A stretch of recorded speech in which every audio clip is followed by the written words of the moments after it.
Útskáladagurinn var haldinn hátíðlegur síðustu helgi og af því tilefni var haldinn fróðuleg dagskrá í Útskálakirkju.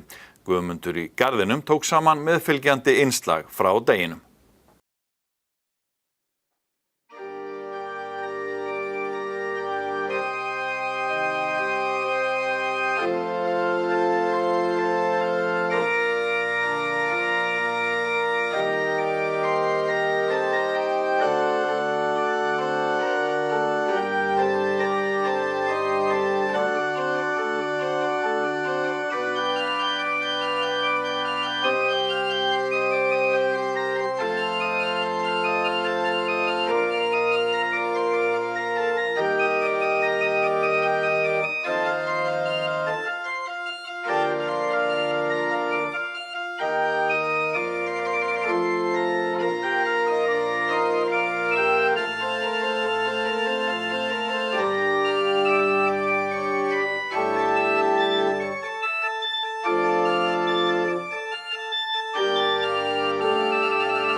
Sunnudaginn 28. maí síðastliðinn var útskáladagur haldinn í 5. sinn á Útskálum.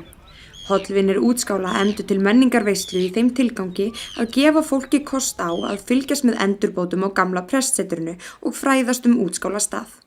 Að þessu sinni var dagurinn helgaður Lúther, minningu séra Ágústar Sigurðssonar og endurbótum á umhverfi Útskálastaðar. Formaður Hollvina, Hörður Gíslason, sagði frá markmiðum félagsins og leiddi dagskrá. Meginhluti dagskrár var kynning á starfi og lífshlaupi Lúthers. Dr. Gunnar Kristjánsson, fyrrum prófastur, sagði sögu Lúthers og frá áhrifum hans á kirkju og trúarlíf.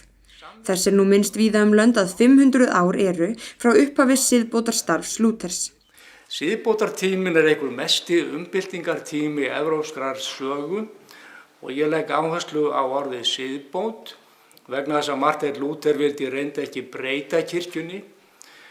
Hann var ekki siðbreytingarmaður, hann var siðbótarmaður.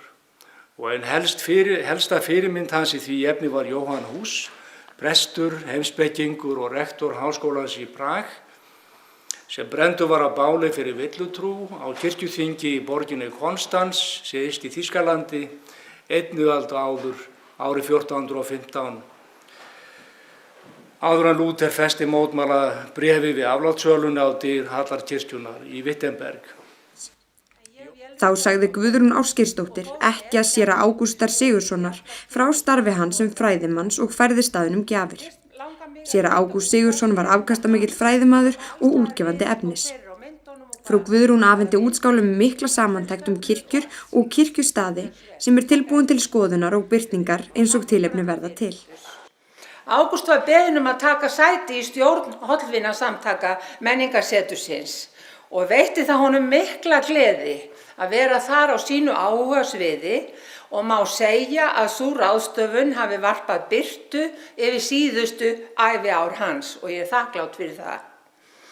Þar að auki voru þeir séra Guðmundur Guðmundsson, síðasti presturinn sem bjó í gamla húsinu, alltaf því uppeldisbræður, en móðir séra Guðmundar, Unnur Guðmundsdóttir, varð ráðskona hjá foreldrum Ágústs á Möðruvöllum eftir að hún varð ekkja aðeins rúmlega 30.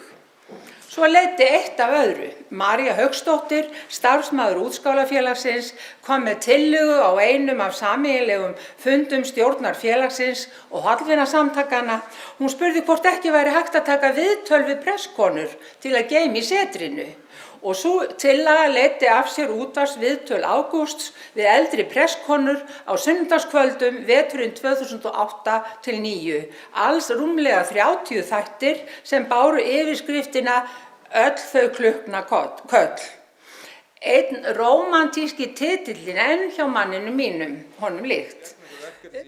Einar Jón Pálsson, forseti bæjarstjórnar í Garði, kynnti með frásögn og myndefni fyrirhugaða uppbyggingu umhverfis Útskála. Unnið að endurgerð Útskálahússins og það fullbúið að utan. Á næstunni hefst vinna við frágang innandyra en húsið þegar notað við fjölmennar samkomur.